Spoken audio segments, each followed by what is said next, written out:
So guys, good morning. Meron nga pala ako ditong nabiling isda. Ito guys.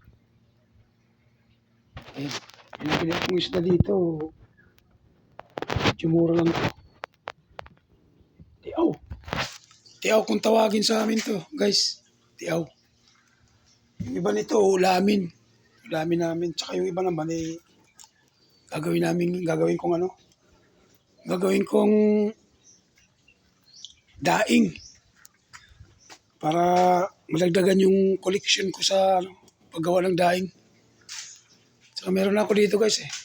Marami na akong daing dito na ginawa ito. Papasalubong ko yung iba dito sa Maynila. Pag-uwi ko. Ayan guys. Ito yung malalaki. Gagawin kong paksiw. Para pangulam mamaya. Tsaka ito naman itong gagawin kong daing. Mamarinate ko muna to sa suka. Para masarap yung daing gagawin. Okay, thank you guys.